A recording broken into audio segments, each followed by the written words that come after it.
After church, I decided to take a walk through the park. It was such a beautiful day, and honestly, this walk was needed.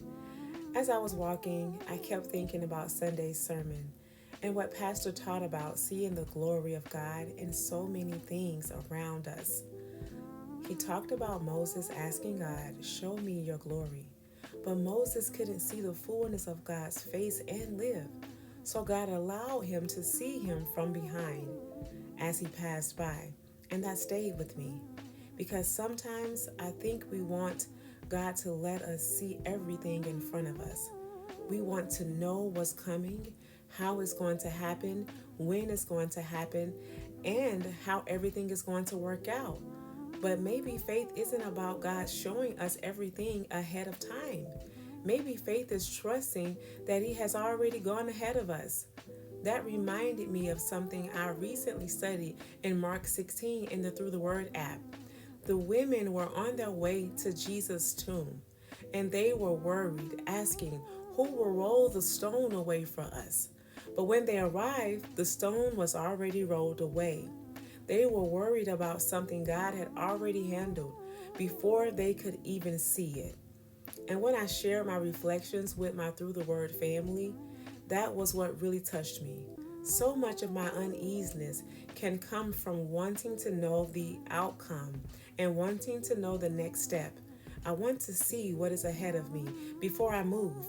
But faith requires me to release that need for control and trust God all the way. It also connects so beautifully with what I've been studying this August in Jacqueline Battle's Your Wilderness is a Mirror.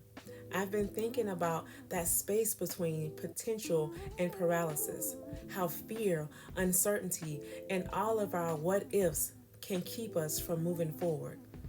And I'm realizing that I don't have to know everything before I take the next step. I just have to trust the one who does. The women didn't know how the stone was going to be moved, but they kept walking towards the tomb. Moses couldn't see everything that was ahead of him, but God was still revealing His glory. And maybe that's part of what God is teaching me in my own wilderness. Relinquish control, keep walking, and trust me. I don't have to see around every corner. I don't have to have every answer. I don't have to move the stone myself. I just need to have enough faith to keep walking towards where God is leading me, trusting that He is already there. And today, even in something as simple as the sunshine, the trees, the breeze, and being able to walk through this beautiful park, I can see glimpses of His glory.